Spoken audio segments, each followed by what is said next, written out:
ডিভোর্সের 2 মাস হতে না হতে দ্বিতীয়বারের মতো বিয়ের লাল নীল বাতিতে সজ্জিত হলো হৃদের বাড়ি। হৃদ আমার প্রাক্তন স্বামী, ভালোবেসেই বিয়ে হয়েছিল আমাদেরও। তবুও বিয়ের 3 মাসের মধ্যে ওই বাড়ি ত্যাগ করতে হয়েছে আমাকে। ভালোবাসায় কমতে ছিল এমনটিও নয়, তবে ভাগ্য সবসময় সহায় হয় না। মানুষের ভালো গুণের সাথে কিছু খারাপ গুণও থাকে। 1 মণ দুধে 1 ফোঁটা চুন যেমন পুরো দুধটা নষ্ট করে দেয়, তেমনি জীবনে কিছু ভুল চিন্তাভাবনা, ভুল সিদ্ধান্ত একটা জীবনের শেষ করে দিতে যথেষ্ট। বাবা মায়ের 1 সন্তান আমি, শখ করে নাম রেখেছিল পুতুল। জীবনটাও যে পুতুল খেলার মতো হবে তা কি আর জানা ছিল? মধ্যবিত্ত পরিবার, ছোট সংসার, বাবার একার উপার্জনে ভালো মতোই চলত। তবে আমাকে উচ্চশিক্ষায় শিক্ষিত করতে গিয়ে নিজেদের শেষ বয়সের জন্য তেমন কিছুই জমাতে পারিনি। আর হৃদের সাথে আমার সম্পর্ক দীর্ঘ 5 বছরের। ভার্সিটি থাকাকালীন সময়ে নিজের অজান্তে ভালোবেসে ফেলি। আমার মেন্টালিটির সাথে তার খুব মিলত। আমার ইচ্ছা অনিচ্ছার গুরুত্ব, আমার প্রতি সম্মানবোধ, সব দিক দিয়ে ছিল হৃদ পারফেক্ট। তাই আর না করতে পারিনি। লেখাপড়া শেষ করে 2 বছর হলো দুজনই ভালো একটা জব করছি। বাড়ি থেকে মা বাবা বারবার বিয়ের কথা বললে এড়িয়ে যেতাম, কিন্তু হৃদও বারবার বিয়ের জন্য বলতে থাকে। আমি যত এড়িয়ে যাই তবুও একই কথা, লেখাপড়া শেষ, চাকরি করছি, তো বিয়ে করতে সমস্যা কোথায়? অবশেষে বাধ্য হলাম আমি। বিয়ে করলে আমার বাবা মাকে কে দেখবে? তারা তাদের জীবন শেষ করেছে আমাকে লেখাপড়া করিয়ে। এখন তাদের শেষ বয়সে আমি কি করে তাদের একা একা করে চলে যাব? আমার প্রশ্নের উত্তরে হৃদ কোনো উত্তর দিতে পারিনি, তবে বেশক্ষণ চুপ করেও থাকিনি। কেন? তুমি তো চাকরি করছোই, তাদের দেখাশোনা করার জন্য যা খরচ লাগিয়ে দিবা। আর আমাদের বাড়ি তো বেশি দূরে না, চাইলেই দেখে আসতে পারবা। সেদিন তার কথায় কিছু স্বস্তি পেলেও ভিতরে কেমন একটা ভয় কাজ করলো, যদি পাল্টে যায় মানুষটা। বরাবরের মতো এড়িয়ে গেলাম বিয়ের কথা, কিন্তু হৃদ তার মা বাবাকে নিয়ে আমাদের বাড়িতে যায়। আম্মু আব্বু সবটা শুনে রাজি হয় বিয়ের জন্য। আমি রাতে বাড়িতে গেলে বাবা হাত ধরে কাছে নিয়ে বসাই। চোখের পানি টলমল করছে। বুঝতে পারছি কিছু বলতে চাচ্ছে, কিন্তু পারছে না। কি বলবা বলো বাবা? একটা কথা রাখবি মা? কি কথা বলো? আমি তোমাদের কোনো কথা রাখিনি বলো তো? তা তো রাখিস রে মা, তবে তোকে না জানি আমি একটা ভুল করে ফেলেছি। কি ভুল? হৃদ এসেছিল তার মা বাবাকে নিয়ে, তাদের আমি কথা দিয়ে দিয়েছি তোর বিয়ের। কথাটা শুনে যেন ভেতরটা শিরশির করে উঠল। আমাকে তাড়ানোর জন্য এত তারা তোমাদের? আচ্ছা, আমি চলে গেলে কে দেখবে তোমাদেরকে শুনি? আল্লাহ আছে। তাছাড়া তোর তো নিজের সংসার হতে হবে। আমরা আর কয়দিন, তারপর তুই একা হয়ে যাবি। আর একবার কি চলে যাবি নাকি? যখন মন চায় আসবি যাবি। তুই আর না করিস না মা। আমিও আর না করতে পারিনি। ছোটোখাটো অনুষ্ঠানের মাধ্যমে বিয়ে নামক পবিত্র বন্ধনে আবদ্ধ হই। দায়িত্বটাও বেড়ে যায়। আগে অফিসার বাড়ি সামলালেও এখন বাবার বাড়ি, শ্বশুর বাড়ি, 2 দিকে নজর দিতে হয়। প্রথম যেদিন অফিস যাওয়ার জন্য তৈরি হচ্ছিলাম, শাশুড়ির নানান কথা। বাড়ির বউ কাজ করতে হবে কেন? ছেলে তো কাজ করছে, তাছাড়া কিসের কমতি তাদের? ওই দিন হৃদ অনেক বলে বুঝিয়ে যে লেখাপড়া করেছে আর তার তো ভাই নেই, অনেক কিছুই বলি। তারপর থেকে অফিস যাওয়া নিয়ে আর কোনো কথা বলেনি আমার শাশুড়ি। কথা বলারও সুযোগ রাখিনি। সকাল উঠে বাড়ির সব কাজ শেষ করে অফিস যেতাম। এক কথা, বাড়ি অফিস সবটা এক হাতেই সামলেছি। তবুও দুঃখ ছিল না। ভালোবাসার মানুষকে নিজের করে পেলাম। দিন শেষে মনের মানুষটাকে কাছে পাওয়ার মতো সুখ পেয়েছি, আর কি চাই জীবনে? তবে সে সুখ বুঝি সহ্য হলো না ভাগ্যে। 1 মাস কিছু না বললেও 2য় মাসে বেতনের টাকা দিয়ে নতুন ফ্রিজ কিনবে, আরও নানান কাজ করার পরিকল্পনা করলো শাশুড়ি। সেদিন আর চুপ করে থাকতে পারিনি। বলতে হয়েছে, মা, ফ্রিজ তো আছে বাড়িতে, এটা দিয়েই তো চলে যাই। তাহলে নতুন ফ্রিজ কেন লাগবে এখন? আর টাকা দিয়ে সব করে ফেললে আমার মা বাবাকে টাকা কি করে দিব? তাদের খরচ কিভাবে দিব? শর্ট পড়ে যাবে তো। আমার কথায় শাশুড়ি মা এমনভাবে রিয়্যাক্ট করলো, মনে হয় তাদের সংসারের একমাত্র উপার্জনের উৎস আমি, আর সে টাকা আমার বাবা মাকে দিলে তাদের না খেয়ে মরতে হবে। তার এক কথায় আমার বাড়ির বউ চাকরি করবে, সে চাকরির টাকায় বাড়ির কোনো কাজে না আসলে চাকরি করার দরকার নেই। রাতের ঈদের কাছে কেঁদে কেটে 1000টা কথা শোনাতে ভুলেনি আমার শাশুড়ি। আমি নাকি সংসারে মনোযোগী না, তাদের সংসার শেষ করেছি। বিয়ের 2 মাস না হতেই তার মুখে মুখে তর্ক করি। এ বাড়ির সব নাকি বাবার বাড়ি নেয়ার চিন্তা, এমন বউ ঘরে থাকলে নাকি আয় উন্নতি হবে না, আর এমন হাজারটা শব্দ। বিয়ের আগে যে মানুষটা আমার হাতে হাত রেখে বলতো, এত চিন্তা কিসের, আমি তো আছি, কে কিছু বললে আমি দেখব, আমার চাঁদ বউকে কিছু বলার সাহসী কেউ পাবে না, সে মানুষটা আজ এত এত কথার প্রত্যুত্তরে একটা শব্দ করেনি। উল্টো আমাকে জিজ্ঞাসা করলো তার মায়ের সাথে কেন তর্ক করেছি। সত্য মিথ্যা যাচাই করার প্রয়োজন মনে করেনি একটাবার। কাছের মানুষের রূপ বদলে যাওয়াটা কতটা যন্ত্রণা তা বলে বোঝানো যায় না। এত কিছুর পরেও মুখ বন্ধ করে দিন কাটাচ্ছিলাম। আমার শাশুড়ি যখন দেখলো আমাকে বলে কোনো লাভ হয়নি, তখন আমার বাবার কাছে ফোন দিয়ে বলল, দেখেন ভাই, কি করে যে বলি তবু বলতে হচ্ছে, আপনার মেয়েটা সংসারে মনোযোগী না, বাড়ির বউ বাইরে কাজ করে, লেখাপড়া করছে, এ যুগের মেয়ে তো চাকরি করে ঘর সামলাতে পারে, করুক চাকরি, সমস্যা নেই, কিন্তু আপনার মেয়ে তো নিজের সংসারে খেয়াল করে না, তার নিজের ভবিষ্যতের চিন্তা নেই, সারাদিন আপনাদের বাড়ির চিন্তা, সুযোগ পেলে আপনাদের বাড়িতে চলে যায়। তা না হয় যাক, তো বলি কি বেয়াই, আপনার মেয়েকে একটু বুঝিয়ে বলবেন, আর আপনার তো তেমন বয়স হয়নি, একটা কাজ তো করতেই পারেন, মেয়েটারও তো ভবিষ্যৎ আছে, আমি আর কয়দিনই বা বাঁচব, আছি বলে ভাবতেছি, এখন সংসারে মন না দিলে আমি মরে গেলে আমার ছেলের সংসারটা জলে ভেসে যাবে। তা ভাই সাহেব কিছু মনে করেন না, বুঝিনি তো, আমি তো ছেলে মেয়ের ভালোর জন্যই বলি, তা রাখি, আমার কথাগুলো একটু ভেবে দেখবেন। কথাগুলো বলে কল কেটে দেয়। অফিসে কাজ তাড়াতাড়ি শেষ করে সোজা বাড়িতে আসি বিকেলে। বাবার চোখে আবছা আবছা জলের কণায় স্পষ্ট দেখতে পারছি আমি। বাবা বলল, আজ আবার কেন আসলি? 4-5 দিন আগেই না গেলি, তোর তো সংসার আছে নাকি? বেতন পেয়েছি আজ, তাই আসলাম টাকা দিয়ে যেতে। আর আমি আসায় কি হয়েছে? কেউ কি কিছু বলেছে? তোর টাকা লাগবে না, আর অনেক করেছিস, এবার নিজের সংসারের জন্য কিছু কর, নিজের ভবিষ্যতের চিন্তা কর, আমি কোনো একটা কাজ জোগাড় করে নিব। বাবার এসব কথার পর আর বুঝতে বাকি রইল না ওই বাড়ির কেউ কিছু বলেছে। বাবার ফোন চেক করে দেখলাম শাশুড়ির কল এসেছিল। কোনো কথা না বলে চলে আসলাম শ্বশুরবাড়ি। রাতে রিত বাসায় এসে দেখলো মন খারাপ করে বসে আছি। কারণ জানতে চাইলে কিছু না বলায় চুপ করে থাকায় এবার বেশ বিরক্ত নিয়ে বলল, আরে বাবা, কি হয়েছে বলবে তো নাকি? সারাদিন কাজ করে এসে বাড়িতে এসব দেখতে ভালো লাগে না। এবার আর চুপ করে থাকতে পারলাম না। তোমার মা আমাদের বাড়িতে ফোন করে বাবাকে যা তা বলে অপমান করেছে কেন? আমার কথায় তেলে বেগুনে জেলে উত্তর দিয়ে প্রশ্ন করে। আমার মা মানে?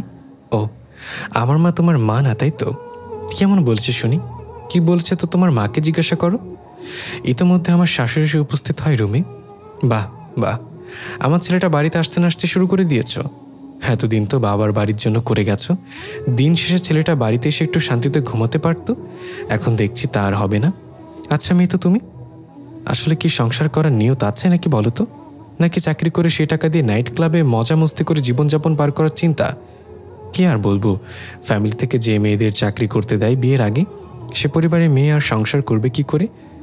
কথাগুলো বলে সে স্থান ত্যাগ করে উনি। চোখের পানির আজ বাঁধ ভেঙেছে, কিছুতেই থামছে না। রাতে আর খাওয়া হয়নি। পরদিন সকালে রিতকে বললাম, তোমার সাথে আমার বিয়ের কথা আগে ছিল, আমি চাকরি করে আমার পরিবারের দেখভাল করব, তাহলে এখন কেন এত বাধা? এমন তো নয় আমার টাকায় তোমাদের সংসার চালাতে হবে, আল্লাহর রহমতে অনেক তো আছে তোমাদের, সংসারের সকল কাজ করতে তো হবেই, তো বাইরের কাজ করি আমার পরিবারের জন্য। তাহলে তোমার মা কেন আমার বাবাকে বললো আমার টাকাটা না নিতে? কেন এত অপমান করলো? আমার কথার উত্তরে রিত যা বলল তা শোনার মতো প্রস্তুতি আমার ছিল না। তার কথায় আমি হতবাক। এমন কিছু বলবে যে আমি ভাবতেও পারিনি কখনো। মনে হচ্ছিল পৃথিবীতে মানুষ কি করে এত সহজে বদলে যায়, কি হতে পারে, কি করে পারে এত নিষ্ঠুর হয় মানুষ? এটা কি সে মানুষ যে আমাকে ভালোবাসতো? সমস্ত দুনিয়ার সাথে লড়াই করতে পারলেও ভালোবাসা মানুষের কাছে হেরে যেতে হয়।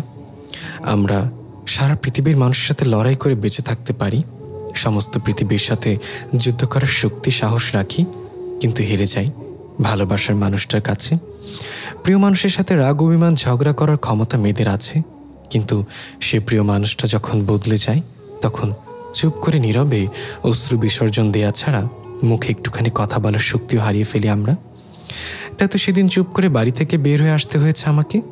সেদিন আমার কথার জবাবে রিত বলে দেয়, আমি আমার বাবা মার একমাত্র সন্তান, তোমার জন্য কি আমি তাদের ফেলে দিতে পারবো নাকি?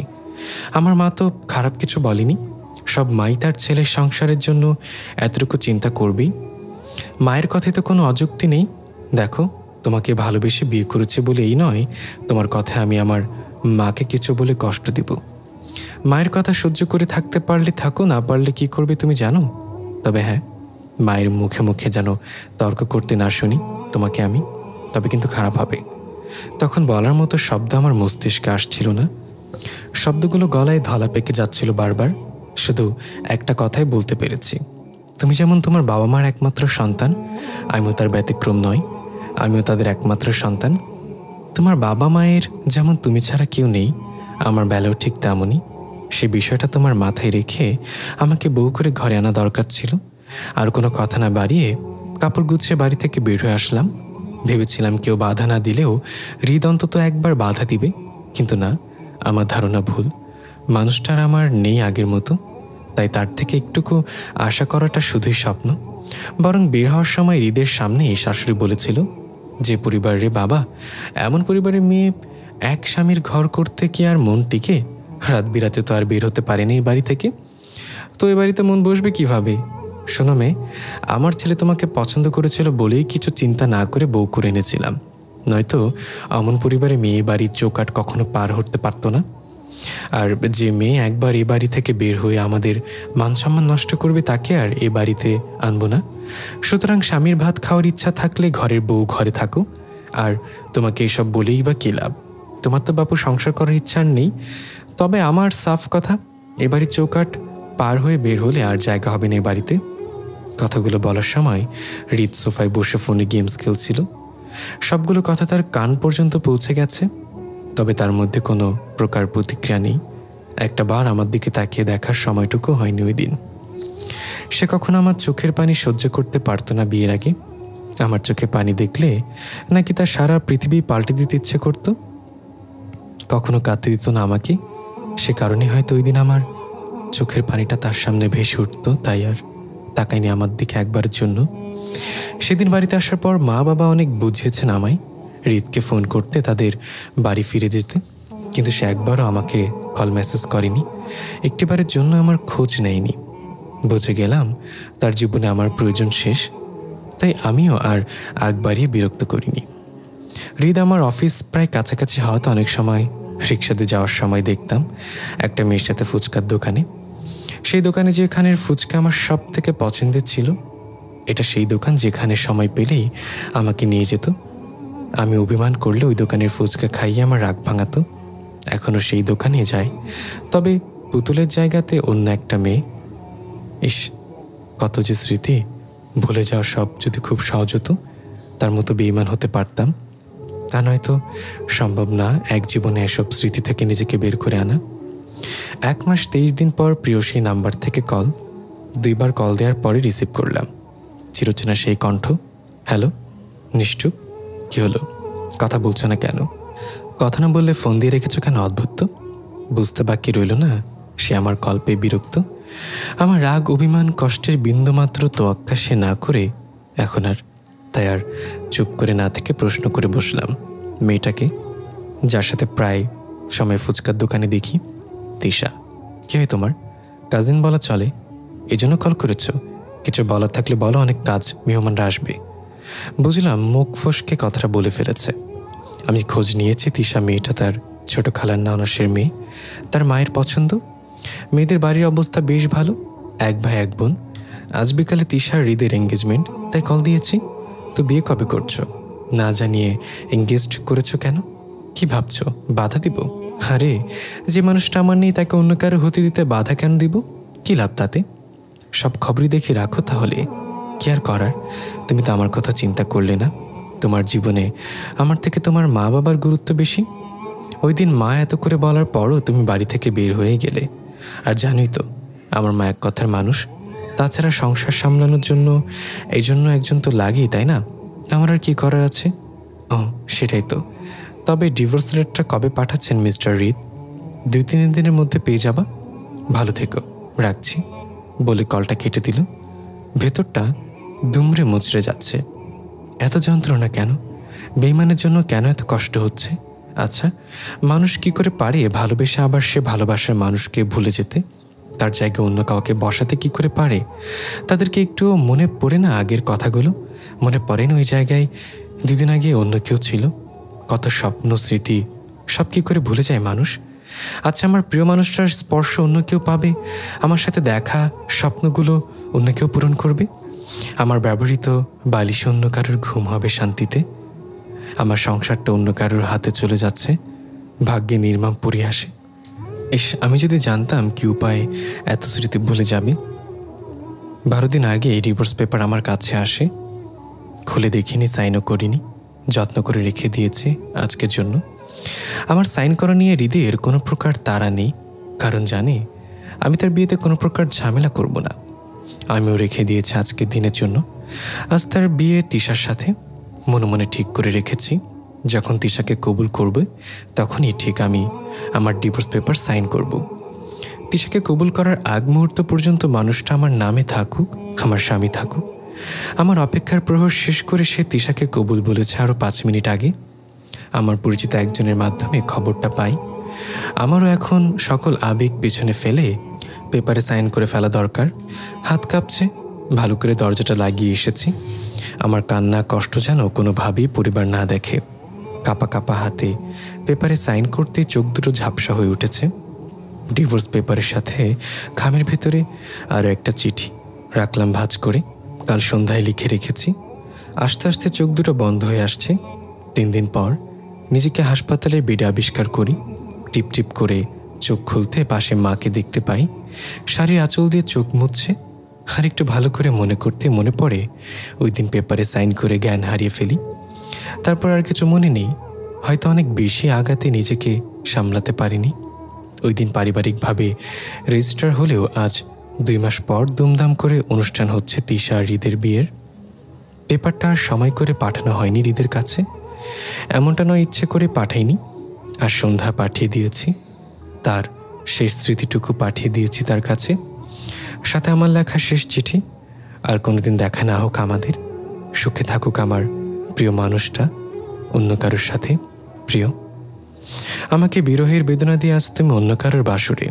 চাইলে আমিও ভালো থাকতে পারতাম, যদি না তোমার মতো স্বার্থপর হতে পারতাম। তোমার মতো পুরনো সব স্মৃতি মুছে নতুনে মগ্ন হতে পারতাম, নিজের সুখের জন্য দায়িত্ব বিসর্জন করতে পারতাম। কিন্তু আমি পারিনি এসবের কিছুই। তোমার কাছে যেমন তোমার পরিবারের দায়িত্ব আগে, আমার কাছেও তেমনই। তাই দায়িত্ব কাঁধে নিয়ে জীবন থেকে তুমি নামক সুখটাকে কবর দিলাম এখনই। ভালো থেকো অনেক বেশি। আমি নেই, জানি না তিশা কেমন করে যত্ন নেবে তোমার।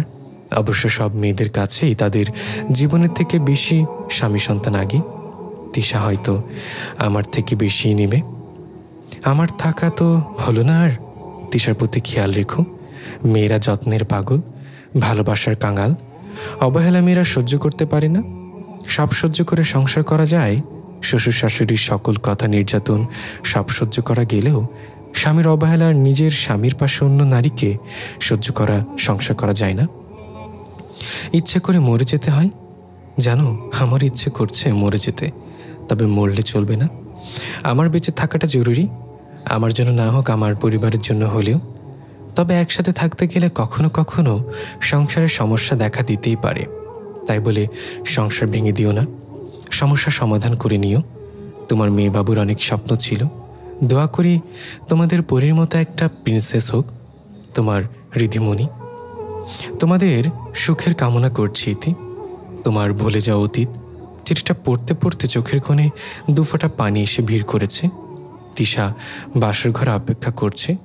বারান্দায় দাঁড়িয়ে এতক্ষণ পুতুলের শেষ কথাগুলো পড়তে নিজের অগোচরে কখন চোখে পানি পড়ছে খেয়াল করেনি। সকল আবেগ ফেলে এখন তিশার কাছে যাওয়া দরকার। যে কষ্ট একজনকে দিয়েছি তা দ্বিতীয়বারের মতো অন্যজন না পাক। প্রথমবারের মতো এবার আর ভুলগুলোকে আঁকড়ে না ধরুক আমায়। সকল পিছুটান এখানেই ফেলে রুমে গেলাম। এখানেই সমাপ্তি ঘটুক জীবনের অতীত নামক অধ্যায়ের। 7 বছর পর চিড়িয়াখানার এসেছি আমরা 2 মেয়েকে নিয়ে, রিম আর ঝিম। রিম খুব চঞ্চল হলেও ঝিম একদম শান্ত প্রকৃতির একটা মেয়ে। তবে বেশ কয়েকদিন ধরে বায়না ধরেছে চিড়িয়াখানায় নিয়ে আসা চাই তাদের। তাই সকল ব্যস্ততা ফেলে আজ নিয়ে এসেছি। এই কয়েক বছরে সব কিছু পরিবর্তন হয়েছে অনেক। বাবা মারা গেছে প্রায় 3 বছর আগে। মায়ের শরীরটাও তেমন ভালো থাকে না। সেই প্রিয়তার সংসারের সাথে তার শহরটাও ছেড়েছি 7 বছর আগেই। একই শহরে প্রিয় মানুষের সাথে থাকার মতো ভাগ্য আমার নেই। চাকরির সুবিধার জন্যই অন্য শহরে বদলি করে দেয়। তারপর আর যাওয়া হয়নি, ইচ্ছে করেই যায়নি। কিছু প্রিয় জিনিস দূরে রাখাই ভালো, এতে কষ্ট কম হয়। প্রিয় মানুষের পাশে অন্য কাউকে দেখা খুব যন্ত্রণার। আমার মধ্যেও বেশ পরিবর্তন এসেছে। শত হাসি খুশি থাকার চেষ্টা করে আমি ব্যর্থ। সবাই একই কথা বলে, মুখে নাকি বিষণ্ণতার ছাপ স্পষ্ট দেখতে পায় সবাই। সারাদিন শত ব্যস্ততায় দিন পার করলেও রাতের শেষটায় ঘুম ভেঙে সেই অতীতে ফিরে যায়। মনকে হাজার বুঝেও লাভ হয়নি। সে কি আর আমার কথা শুনে? আয়নায় দাঁড়িয়ে আর এখন নিজেকে একজন সুন্দরী মেয়ে দাবি করতে পারি না। চেহারা 35 বছরের মহিলার মতো আবছা ছায়া এসে গেছে। 27 বছর বয়সে চোখের নিচে ঠকে যাওয়া কান্না আর নির্ঘুম রাত্রি যাপনের কালচে ছাপ। এত এত ব্যর্থতার মাঝেও আমার বেঁচে থাকার আর এক অধ্যায়ের নাম রিমঝিম। রিমঝিম আমার সন্তান। সারাদিনের ক্লান্তি শেষ করে বাড়িতে এসে যখন একাকিত্ব গ্রাস করত, তার সমাপ্তির জন্য অনাথ আশ্রম থেকে 2টা মেয়ে বাবু আনার বুদ্ধি আমার কলিগ নীরব দেয়। নীরব আমার জীবনের সবটাই জানে। সব জেনে শুনেও দ্বিতীয়বারের মতো বিয়ের প্রস্তাব দেয়। তবে আমি রাজি না থাকি আর জোর করিনি। তার কাছে আমার জীবনের সিদ্ধান্ত আমি জানি, সেটাই ভালো। লোকটা ভালোই, তবে দ্বিতীয়বারের মতো কাউকে বিশ্বাস করে স্বীকৃতি দেওয়া মনোবল আমার আর নেই। তাই সারা জীবন একাই থাকতে চাই। ভালোবেসে ভালোবাসার মানুষকে সুখে থাকতে দেওয়ার নামই ভালোবাসা। সে থেকে রিমা ঝিমকে আমার কাছে এনে আমার পরিচয়ে মানুষ করেছি তাদের। রিমঝিমের মুখের মা শব্দটা যখন কর্ণদায় প্রবেশ করে, বুকের ভেতর শীতল হাওয়া বয়ে যায়। মনে হয় এই তো সুখ, জীবনে অপূর্ণ কিছু বাকি নেই। তাদের মাঝেই নিজেকে জীবনের মানে খুঁজে পাই। আমার বেঁচে থাকার শেষ অবলম্বন। তাদের অবদান পূরণ করতে গিয়ে আবারও দেখা মিলল পুরনো সেই চিরচেনা প্রিয় মুখটার। 4-5 বছরের একটা মেয়ে, চেহারা হুবহু হৃদের মতো। চারদিকে ছোটাছুটি করছে মেয়েটা। পেছন থেকে রিধিমণি রিধিমণি বলে ডাকছে হৃদ। সাথে তার স্ত্রী তিশা। কত সুখের সংসার, সুখী পরিবার। এমন একটা সংসারের স্বপ্ন ছিল আমার।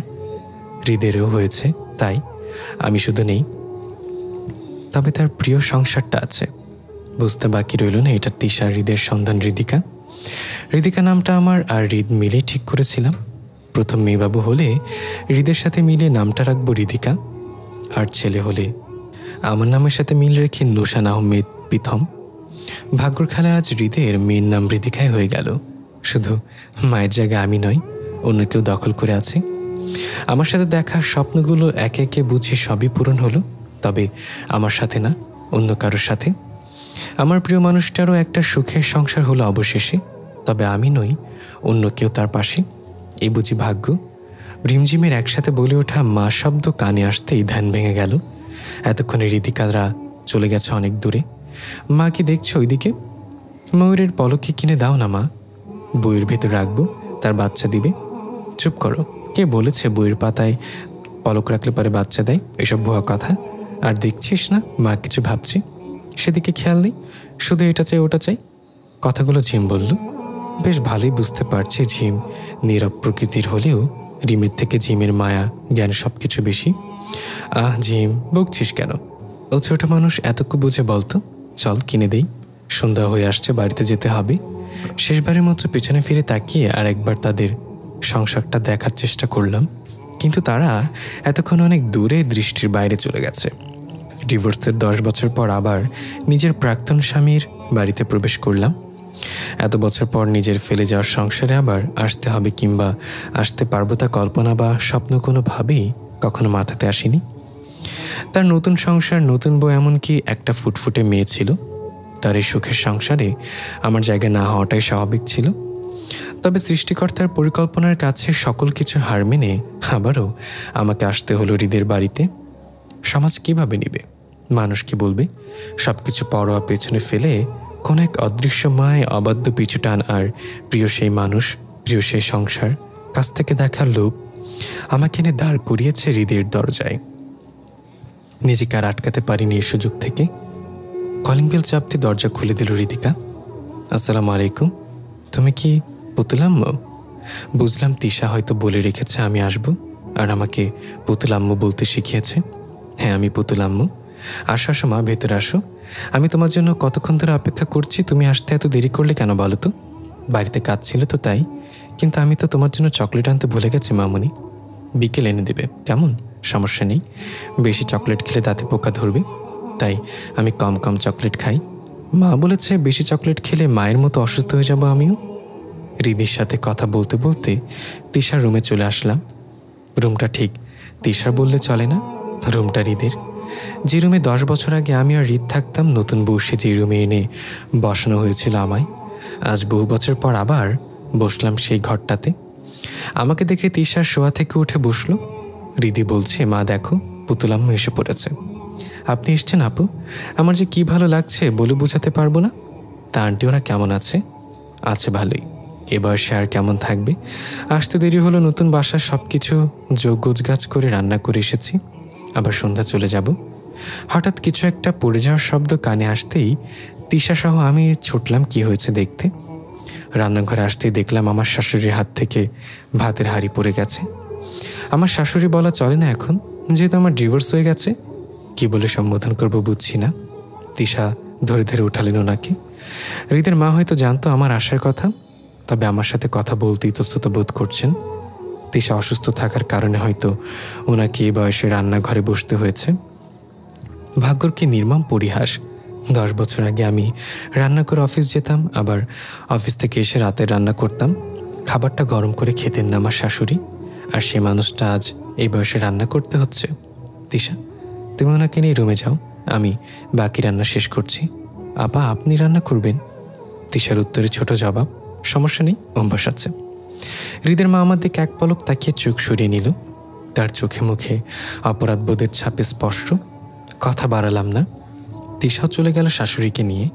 রান্না করতে করতে মনে পড়ল পাঙাশ মাছ হৃদের অনেক পছন্দের ছিল। পৃথিবীতে এত এত মাছ থাকা সত্ত্বেও তার প্রিয় মাছের তালিকা একদম উপরের নামটা ছিল পাঙ্গাস। যে কয় মাস এ বাড়িতে ছিলাম, সপ্তাহে 5 দিন কম করে পাঙাশ মাছ রান্না করতে হতো আমাকে। পাঙাশ মাছ ভাজা, পাঙাশ মাছের দো পেঁয়াজা ভুনা, পাঙাশ মাছের রসা, আরও কতভাবে যে করতাম। আর হৃদ খেয়ে বলতো, তোমার হাতের মাছ ঠিক তোমার মতোই স্বাদ। মনে করে ঠোঁটের কোণে নিজের অজান্তে হাসি এসে পড়ল। রান্নাঘরের ফ্রিজ খুলে পাঙাশ মাছ খুঁজতে লাগলাম, পেয়েও গেলাম। মুরগির মাংসের মতো সকল মশলা দিয়ে কষিয়ে রান্না করলাম। সচরাচর এইভাবে মাছ রান্না করা কমই হয়। রান্না শেষ করে হৃদিকে গোসল করিয়ে বিকেলে বাড়ি এসে পড়লাম। শত জোর করেও তিশা খাওয়াতে পারিনি, বলে এসেছি কাল খাবো। এখন থেকে তো প্রতিদিনই আসতে হবে। হৃদের মা আর আমার সামনে আসেনি। হৃদের বাবা বিছানায় পড়া, শোয়া থেকে উঠতে পারে না একা কারো সাহায্য ছাড়া। ওই বাড়িতে হাঁসফাঁস লাগছিল অনেক, এত বছর পর নিজের হারানো সংসারে কেমন এক অনুভূতি বলে বোঝানো সম্ভব না। 10 মিনিটের দূরত্বে বাসা ওই বাড়ি থেকে আমি যে নতুন বাসে উঠেছি তার। হেঁটে এসে ক্লান্ত হয়ে চেয়ারে বসে পড়তেই সামনে এক গ্লাস পানি ধরল। জানি এটার কেউ না, ঝিমের হাত। সবসময় বাইরে থেকে আসলে ঝিম পানি এগিয়ে দেয়, সকল কাজে হাত লাগে আমার সাথে। আমি মানা করলেও করবে। তার মতে আমার কষ্ট হয় সব একা করতে, তাই সে সাহায্য করলে আমার কষ্ট কম হবে। ঝিমের বয়স এখন এবার 12 চলছে, আর কমাস পর তো 13তে পা রাখবে। 12 বয়সে উচ্চতা প্রায় আমার সমান হয়ে এসেছে, লক্ষ্যে একটা মেয়ে। অন্যথায় রিমের বয়স 10। বয়সে ঝিমের থেকে ছোট হলেও বেশ চঞ্চল, সারাদিন এটা সেটা খুঁটিনাটি করবেই। তবে একটা দিক দিয়ে দুজনের অনেক মিল। দুজনে আমাকে ছাড়া ঘুমাতে পারে না, আমাকে ছাড়া খাবার খাবে না। এই অভ্যাসগুলোতে তারা একমত। মা কখন এলে? আর এই আন্টিটার শরীর কেমন? সারাদিন কি করেছ? রিমের এত প্রশ্নে বিরক্ত হয়ে ঝিম বলল, রিম, শুরু হয়ে গেছিস তোর বকবকানি। মা মাত্র এসছে, ফ্রেশ হবে, খাবে, তারপর তো সব শুনতে পারবি নাকি? না বাবা, আমার তোর মতো এত ধৈর্য নেই। রিম, তুমি আবার আপুকে তুই করে বলেছ। আমার চোখ পাকানিতে হালকা চুপসে গেল। রিম সব শেখাতে পারলেও এই জিনিসটা কিছুতেই রিমকে আয়ত্ত করাতে পারিনি। সে ঝিমকে তুই করেই বলে বারবার। এতে অবশ্য ঝিম কোনো আপত্তি করে না, তবে আমি বকা দিই। থাক মা, আমারই তো বোন, তুই বললে কিছু হবে না। হয়েছে, এতক্ষণ তো তুই দুজন ঝগড়া করছিলি যে আমি বকা দিলাম, এখন বোনের পক্ষে ধরা হচ্ছে, তাই না? খাবার টেবিলে পাঙাশ মাছ এভাবে রান্না হতে দেখে বেশ চমকালো হৃদ, তবে কিছু জিজ্ঞাসা করলো না কাউকে। রীতিতাও খাবারটা বেশ মজা করে খেয়েছে। তিশা খেয়াল করতে আনমনে কিছু একটা ভেবে হাসলো। পরক্ষণেই মুখে এক অনিশ্চিত ছাপ পড়ল। চোখের কার্নিশ বেয়ে 2 ফোঁটা জল গড়িয়ে পড়ল। মুহূর্তে তা হাত দিয়ে মুছেও নিল, যা সকলের আড়ালেই থাকল। কুয়াশা ঘেরা শীতের সকাল। শীতকালটায় সকাল সকাল কুয়াশাতেই ডাকা হয়েছে। সূর্যের দেখা খুব কমই মেলে। এই দারুণ দিনে কয়েক ঘন্টা মাত্র সূর্য উঠে। শীতের সকালটাতে হাঁটতে আমার ভীষণ ভালো লাগে। গায়ে চাদর মুড়ি দিয়ে তাই হেঁটে চলছি। পুরনো শহর, তবে তা এখন নতুনদের মতোই লাগছে। অনেক বছর পর আসতে সব পরিচিত কিছু অপরিচিত লাগছে। বদলে গেছে অনেক কিছু। একদিন যে কারণে এই শহর ছেড়ে দিলাম, আজ এত বছর পর আবার সেই কারণে আসতে হলো। 3 মাস আগের কথা। দুপুরবেলা কে আসলো রিম, দেখতো। আমার হাতে রান্না। আচ্ছা মা, দেখছি। এই পুতুল আপার বাসা না এটা? হ্যাঁ, কিন্তু আপনি কি? তুমি আমাকে চিনবা না আন্টি, তোমার মায়ের সাথে কথা আছে। আচ্ছা, ভেতরে এসে বসুন। রিমের কথা একজন ভদ্রমহিলা ভেতরে প্রবেশ করল। রিম দৌড়ে রান্নাঘরে এসে হাঁপাতে হাঁপাতে বলল, মা, কি জানি এক আন্টি তোমাকে খুঁজছে। বলো কি জানি জরুরি কথা আছে, অনেক দূর থেকে এসেছে। ঠিক আছে, আমি আসছি। রুমে এসে আমি যা দেখলাম তা কখনোই ভাবতেই পারিনি। আমার বাসায় তিশা। কিন্তু কেন তুমি হঠাৎ এখানে? আমার প্রশ্নে তিশা দাঁড়িয়ে গেল। আমি একটা চাওয়া নিয়ে আপনার কাছে এসেছি। প্লিজ আমাকে ফিরিয়ে দিবেন না। বসো, বসে কথা বলো। রিম, বড়দের কথার মাঝে থাকতে হয় না, মা তোমাকে শিখিয়েছে না? রিম হ্যাঁ পূর্বক মাথা নাড়িয়ে চলে গেল। এবার বলো, কি এত দরকার আমাকে তোমার, যে এত দূর পর্যন্ত চলে এসেছ? আপনি ফিরে চলুন এই বাড়িতে। তিশার এহেন বাক্যে আমার আশ্চর্যের সকল সীমা অতিক্রম করল। এই মেয়ের মাথা খারাপ হলো নাকি? নিচে ডেকে ডেকে ঘরে সতীন তুলে। তিশার চেহারায় ভয়ের ছাপে স্পষ্ট। নিজের প্রাক্তন স্বামী স্ত্রীর সাথে মিষ্টি আলাপ করার মতো রুচি আমার নেই, তবে তিশার মুখ দেখে তার সাথে কঠোর হতেও পারছি না। কেন জানি? তোমার কথা অবাক না হয়ে পারছি না। যে জায়গা ছেড়ে এসেছে এত বছর পর, আবার সে জায়গায় কেন যাব আমি? আর তোমরা তো বেশ সুখের সংসারই করছো, তবে তার মাঝে আমাকে কেন ঝামেলায় জড়াতে চাচ্ছ বুঝলাম না ঠিক। তিশার চোখের কার্নিশ বেয়ে পানি পড়ছে। আমি আপনার ব্যাপারে সবই জানি, কিন্তু তা বিয়ের পর। বিশ্বাস করেন, বিয়ের আগে আমি জানতাম না রিদিকার আব্বা আগে বিয়ে করেছিল। তার জীবনে আপনি ছিলেন। এমনকি আমার পরিবারের কেউই জানতো না আপনার বিয়ের কথা। জানলে আমাকে এখানে বিয়ে দিত না। বিয়ের কয়েক মাস পর আমি জানতে পারি আপনার কথা। প্রায় অনেক সময় দেখতাম রুমের বারান্দায় দাঁড়িয়ে উনি কিছু একটা পড়ে, অন্য মনস্ক থাকে। জিজ্ঞাসা করলে বলতো কিছু না। আমি ওর ঘাটতাম না। সব যেহেতু ঠিক ছিল তাই এত প্রশ্ন করতাম না। একদিন তার প্রচুর জ্বর ওঠে। মধ্যরাতে কোথা থেকে একটা চিঠি বের করে আমার হাতে দেয়, দিয়ে বলে, তুমি প্রায় সময় আমাকে জিজ্ঞাসা করতে না কি এত ভাবি কি দেখি, এই যে এটা তোমার থেকে লুকিয়ে রাখতাম। আমি একজনকে ঠকিয়েছি, আমি চাইনি, কিন্তু মায়ের কথায় বাধ্য হতে হয়েছে আমাকে। তবু দোষ আমারই, কারণ ভুলটা তো আমি করেছি। কিন্তু আমি চাইনি তুমি ওইসব জেনে কষ্ট পাও। তোমাকে আর দ্বিতীয়বার ঠকাতে চাইনি, তাই লুকিয়েছি তোমার থেকে। একজনকে হাতড়ানোর কষ্ট আমাকে কুরে খুঁড়ে খাচ্ছে। তোমাকে হারানোর ভয় হয়তো অনেক, তাই বলতে পারিনি কখনো। তবে আজ মনে হচ্ছে সবটা জানা দরকার। ওই দিন আমি তার কথাগুলো সহ্য করতে পারিনি, কান্না করেছিলাম অনেক। তবে তার প্রচণ্ড জ্বরে তাকে ফেলে যেতেও পারিনি। নিজের মনের সাথে অনেক যুদ্ধ করে কাটিয়েছি।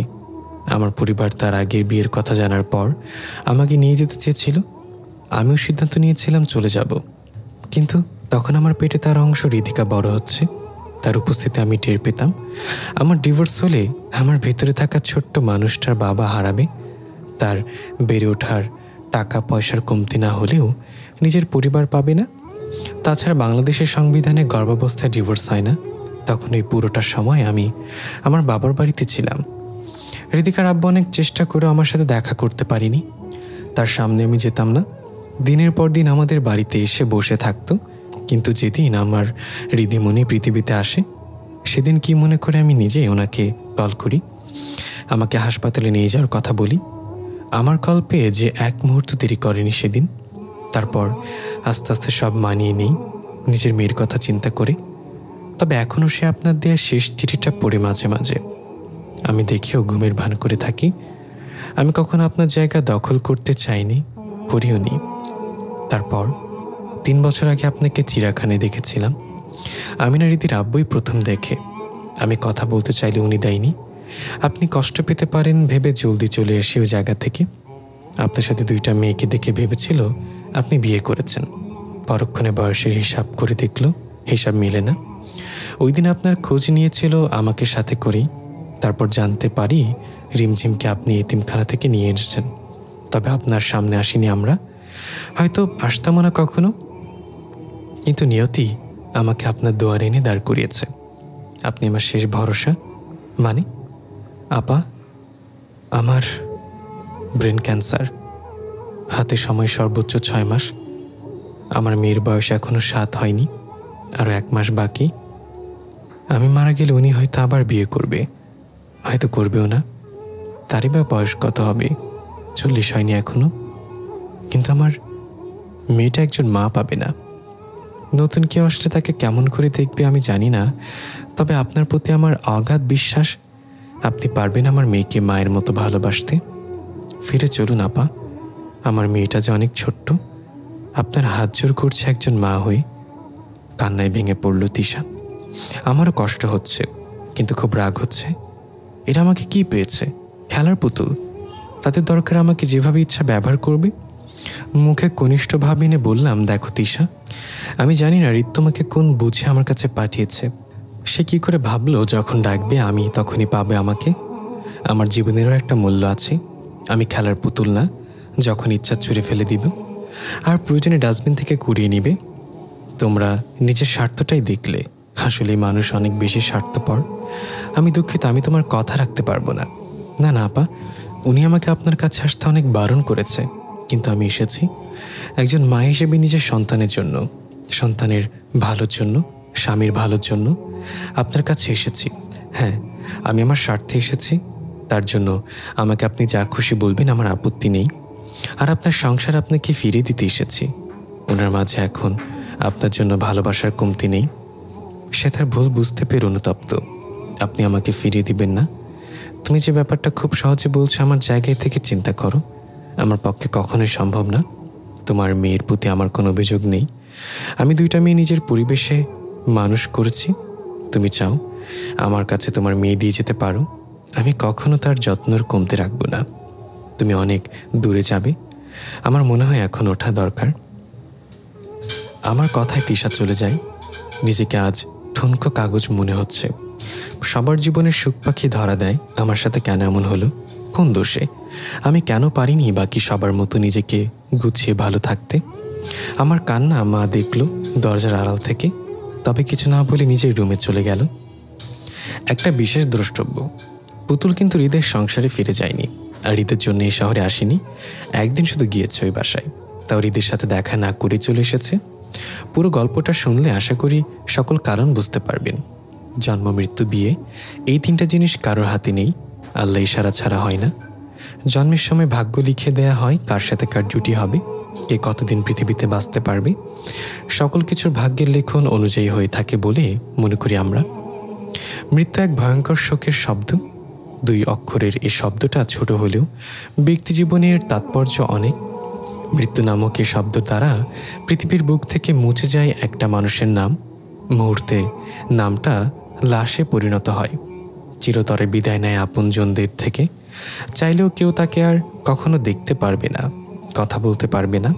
ইস, কি ভয়ঙ্কর যন্ত্রণা! যাদের আপন মানুষের মৃত্যু হয় কেবল তারাই যন্ত্রণাটুকু উপভোগ করতে পারে। মৃত্যুর কাছে হার মেনে তিশাও আজ বিদায় নিয়েছে পৃথিবী থেকে। 10 বছরের নিজ হাতে গড়ে তোলা প্রিয় সংসারের মায়া ত্যাগ করে 7 বছরের ছোট্ট বাচ্চাটাকে রেখে বিদায় হয়ে গেল। যদি কোনো উপায়ে মৃত্যুটা পিছিয়ে দেয়া উপায় থাকতো, সকলে হয়তো তা অনুসরণ করত পৃথিবীতে আজও কিছুদিন বাঁচার জন্য। কিন্তু দুর্ভাগ্যবশত তেমন কোনো উপায় কারোর জানা নেই। তিশার মৃত্যুতে রিধি কান্না করে যাচ্ছে অঝরে। কেউ সরাতে পারছে না লাশের পাশ থেকে তাকে। তিশার মা বাবা বৃদ্ধ, তারাও কান্না করে যাচ্ছে। মা বাবার আগে সন্তানের মৃত্যু, এই বিষয়টা অনেক বেশি বেদনাদায়ক একজন মা বাবার কাছে। তবুও সৃষ্টিকর্তার সিদ্ধান্ত মেনে নেওয়া ছাড়া কোনো উপায় নেই কারোর হাতে। হৃদ অনেকবার রিধিকে নেয়ার চেষ্টা করেছিল লাশের পাশ থেকে, কিন্তু পারেনি। আমি অবশ্য হৃদকে দেখিনি, হৃদের সামনে যাইনি আজ পর্যন্ত। হৃদের মা বাবা হয়তো রুমে বসে কাঁদছে, তবে তা দেখার বিন্দুমাত্র ইচ্ছা আমার কাছে না জানি হলো না। তবে তিশার মৃত্যু আর হৃদিকার আহাজারির কান্না বারবার বুকের ভেতর নাড়া দিয়ে উঠছে। অবশেষে গোসলের জন্য মহিলারা লাশ নিতে এলো, তবুও হৃদিকে সরানো যাচ্ছে না কোনোভাবে। পরক্ষণে মনে পড়ল তিশা মৃত্যুর আগে তার মেয়েকে আমার কাছে রেখে গেছে আমাকে ভরসা করে। হৃদি, ছোট করে ডাকলাম। হৃদি আমার বুকে ঝাঁপিয়ে পড়ে কান্না করছে। আমার চোখের পানিও আর আটকে রাখতে পারলাম না। পুতুল আম্মু, মা কেন চলে গেল? মা তো বলেছিল আমি তোমার সাথে থাকলে মা সুস্থ হয়ে যাবে। তুমি আমার আরেক মা, আমার নাকি দুইটা মা। আমি তো মায়ের সকল কথা শুনেছি, তোমাকে পুতুল আম্মু ডেকেছি, ঠিকমতো খাবার খেয়েছি, তাহলে মা কেন চলে গেল? দুইটা মা থেকে এখন শুধু তুমি একটা মা আছো, আর একটা মা তো চোখই খুলছে না। হৃদিকার ছোট্ট মনের নিষ্পাপ কথাগুলো যে কারো হৃদয়ে দাগ কেটে যাবে। আমি তার মা, সে আমাকে বলছে মা, সুতরাং তাকে সামলানোর সকল দায়িত্ব এখন আমার। কাঁদে না সোনা বাবু আমার। মায়ের তো অনেক অসুখ ছিল, এখন মায়ের কত কষ্ট হতো দেখনি তুমি? হৃদি হ্যাঁ পূর্বক মাথা নাড়ল। এই তো আমার ছোট্ট মামুনিটা বুঝি। মায়ের কষ্ট কি তোমার ভালো লাগতো বলো? তাই তো আল্লাহ মাকে তার কাছে নিয়ে গেছে। এখন আর কষ্ট হবে না মায়ের। দেখ মা ঘুমাচ্ছে কত শান্তিতে, ব্যথায় কান্না করছে না এখন আর। তাই তো মাকে আল্লাহর কাছে নিয়ে গেছে। আজকে সন্ধ্যায় দেখবে আকাশে তারা হয়ে মা তোমাকে দেখবে। তুমি এভাবে কান্না করলে মা তো তখন আবার কষ্ট পাবে। তুমি কি মাকে কষ্ট দিবে বলো? না, মায়ের কষ্ট আমার একদম ভালো লাগে না। আমি কান্না করব না, আমার একটা মা তো আছেই। হৃদিকে অনেক কষ্টের সামনে নিলাম। জানাজা শেষে সকালে যার যার বাড়িতে চলে গেল। হৃদিকে আমি আমার সাথে নিয়ে এসেছি। সারাদিন খাওয়া হয়নি তার, এতটুকু একটা মেয়ে। অনেক বুঝিয়ে শুনিয়ে খাবার খাইয়ে দিলাম। হৃদির নানারা চলে যাবে আজকেই সন্ধ্যায়। তারা চেয়েছিল হৃদিকে তাদের সাথে নিতে। পরে হৃদ নাকি রাজি হয়নি, আর তিশা হৃদিকে আমার দায়িত্বে রেখে গেছে।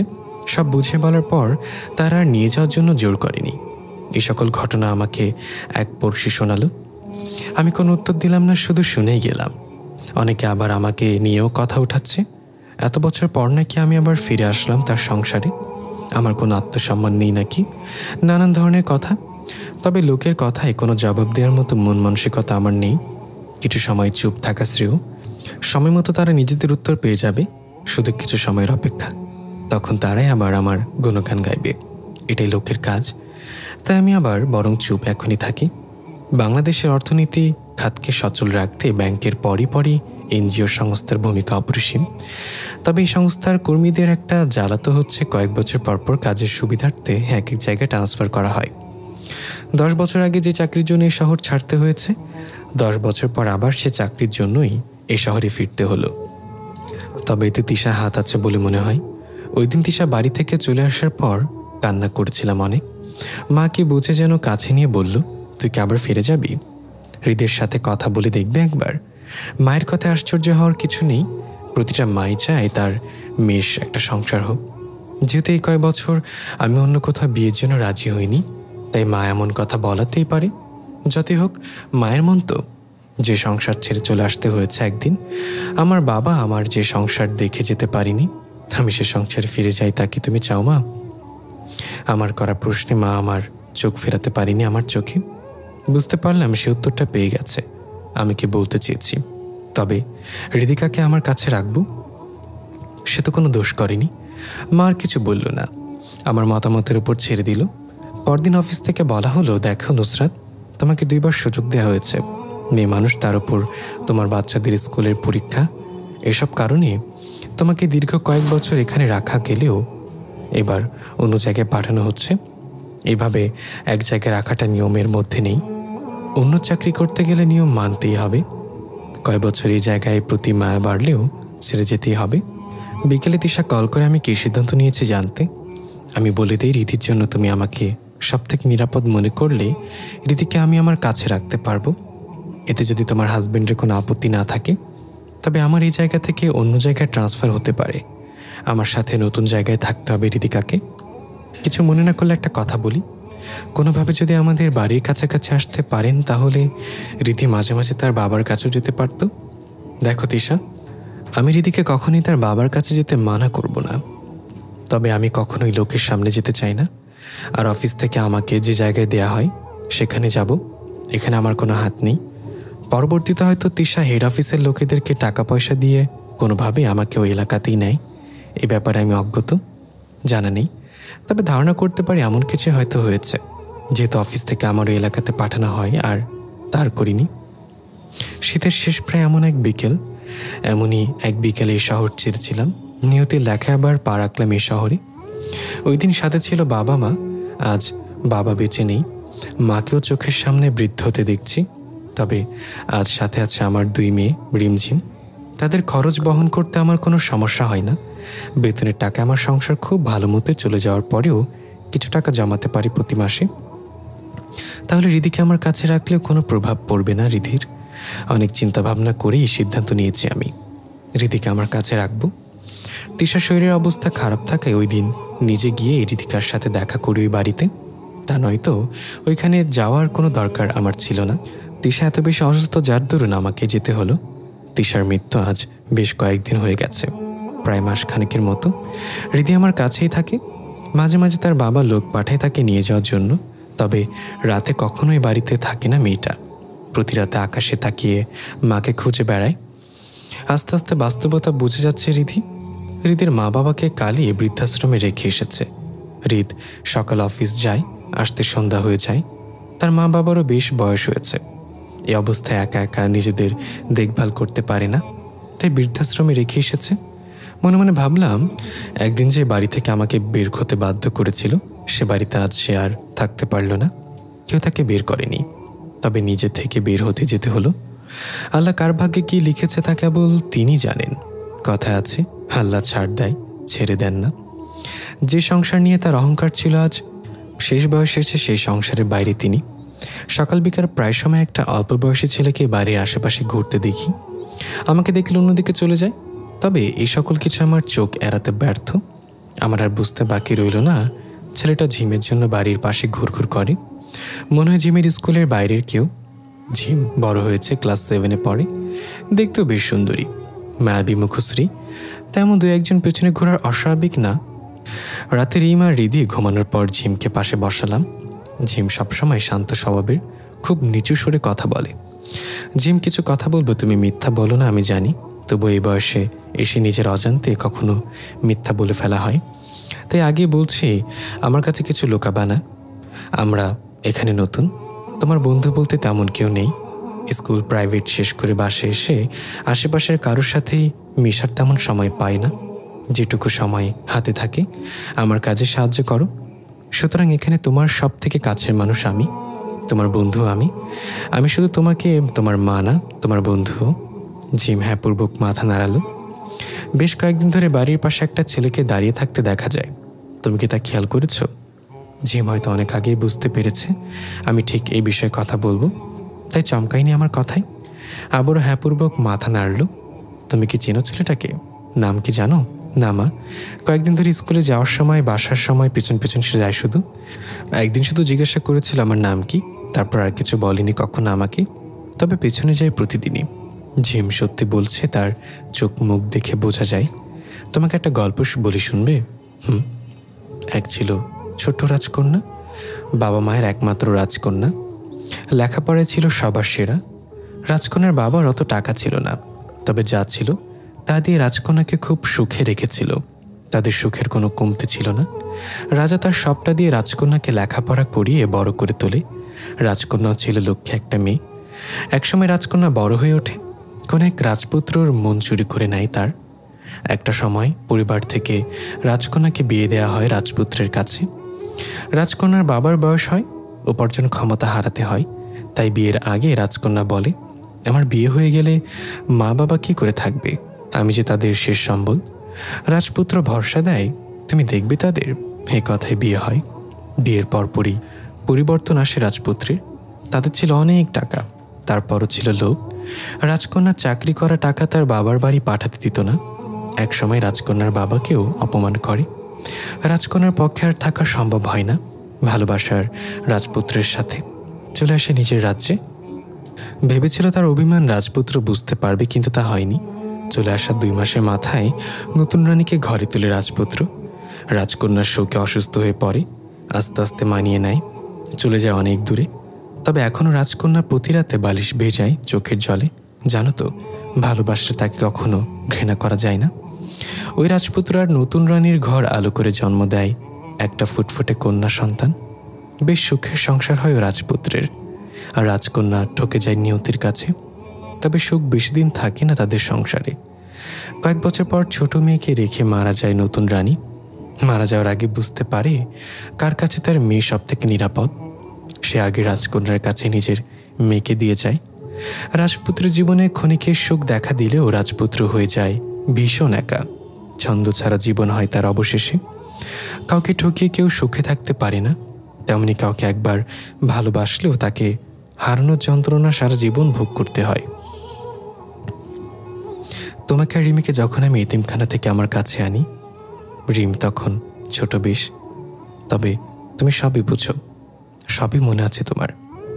পৃথিবীতে অনেক মানুষ, তবে আমাদের আপন বলতে আমরাই। তোমাদের যেমন আমি ছাড়া আপন কেউ নেই, তেমনি আমারও আপন বলতে তোমরাই। এই কথা মনে রাখতে হবে। তোমার বয়সটা আবেগের। এ বয়সে বিবেক হাজার বুঝলেও মনকে দমিয়ে রাখা খুব কষ্টের।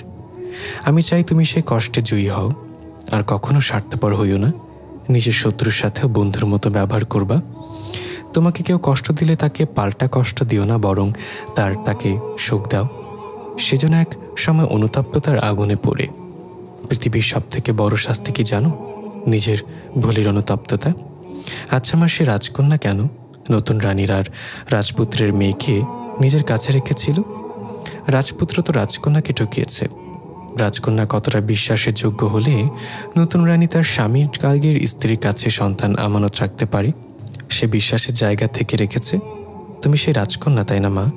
এখনো তুমি লোকের জন্য কাঁদো মা। কান্না এমন একটা জিনিস যা নিজের ইচ্ছায় করা যায় না। মুখে সারাদিন বলে চেষ্টা করেও তুমি চোখে পানি আনতে পারবে না। কিন্তু কখনো কখনো হাজার চেষ্টা করেও কান্না থামানো যায় না। তুমি তোমার ভাগ্যকে বদলাতে পারবে না, তবে তুমি তোমার জীবনকে বদলাতে পারবে। মানুষের কাছে নিজেকে যেভাবে উপস্থাপন করবে সবাই তোমাকে সেভাবেই জানবে। মানুষের বিশ্বাস অর্জন করা অনেক কঠিন। মানুষের বিশ্বাসের যোগ্য সবাই হয় না, বুঝলে? আজ তোমাকে এত কিছু বলার কারণ জানতে চাইবে না, কারণ তুমি এখন বড় হচ্ছ। তোমার জানা দরকার চারপাশের মানুষগুলোর কথা। জীবনে অনেক বাধা আসবে তোমার। এখন সকল কিছু কাটিয়ে উঠতে পারলেই জীবন সুন্দর হবে। অনেক রাত হয়েছে, ঘুমাও এখন। আমিও তোমার মতো হব মা, তোমার আদর্শে বড় হব।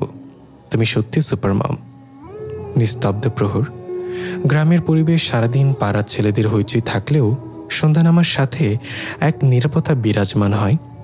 সকলে যে যার আপন ঘরে অবস্থান নেয়। রুমের বারান্দায় দাঁড়িয়ে চাঁদ দেখছি।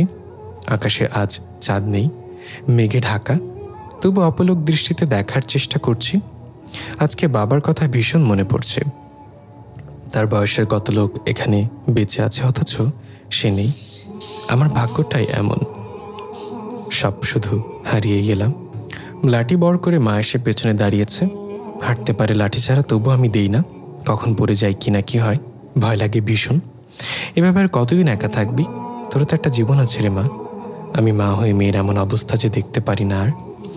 মায়ের উপস্থিতিতে জানতাম এসব কথায় বলবে। এ আর নতুন কিছু না। এক কথা আর কত বলবা মা? জীবন তো থেমে নেই, চলছে তো জীবন তার আপন গতিতে। বাকি জীবনটা কি এভাবেই পার করে দিবি? একটা সংসারের তো দরকার শেষ বয়সের জন্য। তুমি আছো, রিমঝিম আছে, হৃদির কথা বাদই দিলাম। এটা কি আমার সংসার না?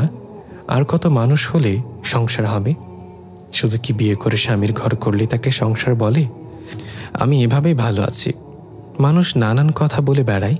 হৃদের মেয়েকে নিজের কাছে রেখেছিস, অথচ তাকেও বিয়ে করতে রাজি হচ্ছিস না। এসব কিছু পাড়ার লোকের চোখে বাজে।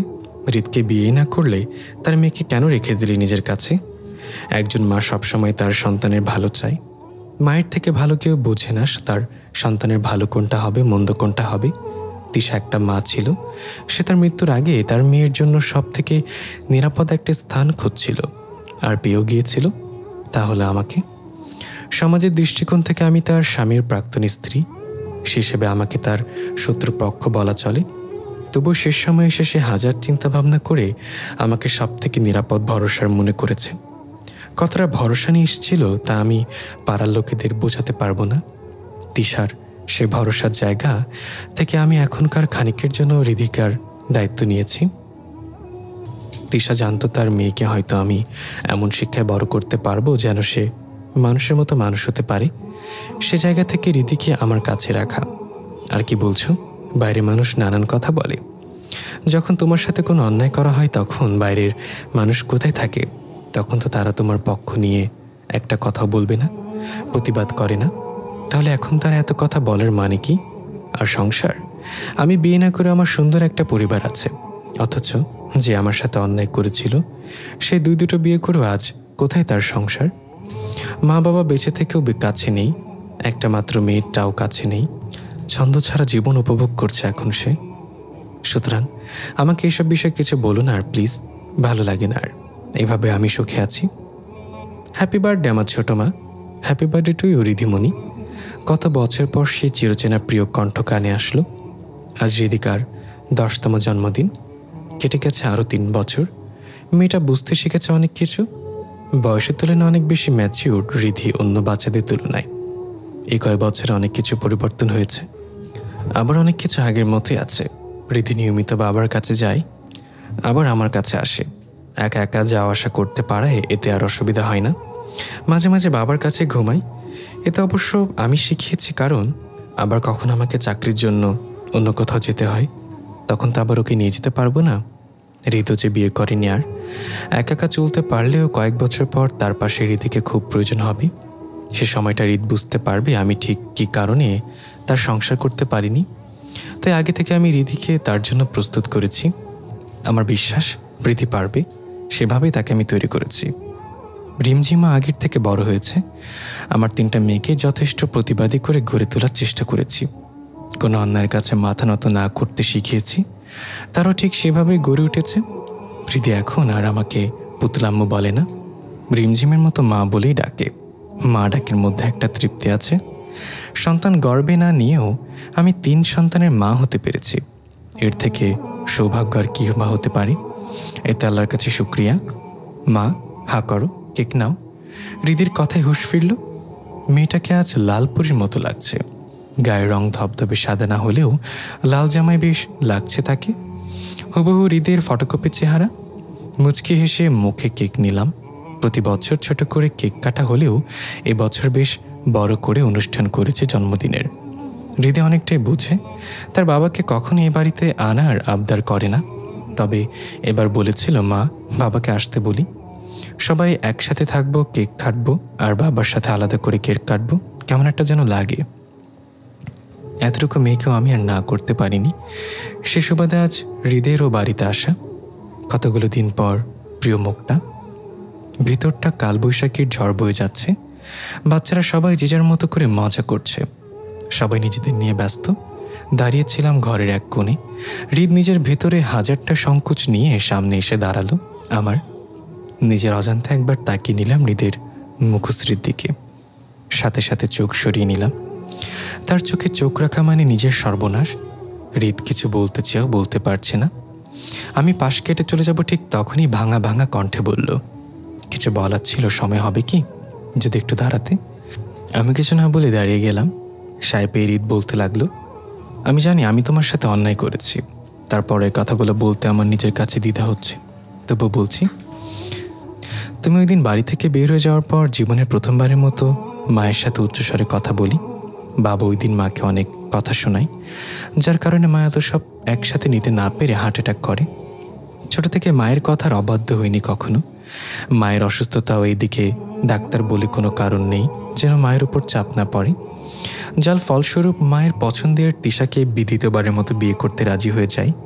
ভেবেছিলাম আস্তে আস্তে তোমাকে ভুলতে পারবো, কিন্তু যতদিন যায় তোমার অভাব অপূর্ণতা আমাকে গ্রাস করতে থাকে। তারপর দুনিয়াতে আসে রীতি। আমার ক্লান্তি, তোমার অভাব কিছুটা মুছে যায়, কিন্তু তাতেও তোমাকে ভুলে ওঠা কখনো সম্ভব হয়নি। এসব কিছু তিশার চোখে এড়ায়নি। সে প্রায় সময় তোমার সাথে যোগাযোগ করার কথা বলতো আমাকে, আমি করতাম না। আমি আর চাইনি তোমার জীবনটা এলোমেলো করতে। এই মুখ নিয়ে কী করেই বা তোমার সামনে দাঁড়াবো, তা আশা হয়নি। তবে অবশেষে তিশা নিজেই চলে গেল। তার অসুস্থতার কথা জানার পর যখন জানতে পারে সে আর বাঁচবে না, তখন তোমার খোঁজ করে, তোমার সাথে দেখা করে। মৃত্যুর বশে খুব করে চাইতো তোমাকে আমার সংসারে ফিরিয়ে আনতে, তবে কথা বলার পর বুঝতে পারে তোমার আত্মসম্মানবোধ প্রগাঢ়। তুমি কখনো নিজের সম্মান আজ আসবে এমন কাজ করবা না, তাই সেও আর জোর করেনি তোমাকে। তবে আমাকে খুব করে বলে গিয়েছিল চেষ্টা করে দেখতে। এতটুকু বলে দীর্ঘ নিঃশ্বাস ত্যাগ করে আবার বলতে লাগলো, শত চেষ্টার পরও তোমার সামনে এসে দাঁড়ানোর সাহস আর হয়ে ওঠেনি। আমার ভুলের শাস্তি আমি প্রতিনিয়ত পাচ্ছি, আর আমার মা যার জন্য আজ তোমার এই অবস্থা, সেও কিন্তু তার কর্মফল ভোগ করছে। বেঁচে থেকেও সে আজ নিঃসংসারের বাইরে। ফিরে এসো, একথা বলার মুখ আমার নেই, তবু বলছি তুমি যা চাও সেভাবেই হবে। তুমি যেভাবে বলবে সেভাবেই সব করব। সম্ভব হলে ফিরে চলো আবার এই সংসারে। আমার পাশে তোমার অস্তিত্ব খুব প্রয়োজন। তুমি হীনা, আমি এতগুলো বছর ভালো নেই। একদণ্ড কথা বলার জন্য তৃষ্ণার্ত কাকের ন্যায় ছটফট করেছি, তবুও পারিনি। তবে আজ তোমার নিজ চোখের সামনে দেখে আমি দমিয়ে রাখতে পারিনি নিজেকে। মৃত্যুতেও শান্তি পাবো এখন কারোর মনের কথাগুলো আজ আমি প্রকাশ করতে পেরেছি তোমার নিকটে। আজ আমি চিৎকার করে বলতে পারি, আমি পাপী, আমি ঠকিয়েছি তোমায়। শাস্তি দাও তুমি আমার পাপের। আমার ভুলের জন্য আমায় মৃত্যুদণ্ড দাও, তাতেও কম হয়ে যাবে। ফিরে চলো তুমি, ফেলে আসা পুরনো সংসারে।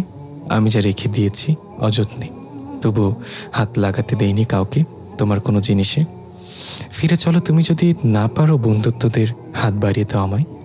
আমি ক্লান্ত আজ, নিস্তেজ আজ, ঠিক পাতা ঝরা গাছের মতো, বেঁচে থেকেও যার মাঝে প্রাণ নেই। যদিও তাও না পারো, তবে নিজের হাতে মৃত্যুদণ্ড দাও আমায়। আমি যে পারছি না আর এই ছন্দ ছাড়া জীবনের ভার বয়ে যেতে। রাত সকলের জীবনে আসে শান্তির ঘুম, আর আমার জীবনের প্রতিটা রাত ধরা দেয় ভয়ঙ্কর থেকে ভয়ঙ্কর রূপে। অন্ধকারের রাত চিৎকার করে বলে, তুই ঠকবাজ, তোর ক্ষমা নেই, বেঁচে থাকার অধিকার নেই। আমি পারছি না আর এই জীবন।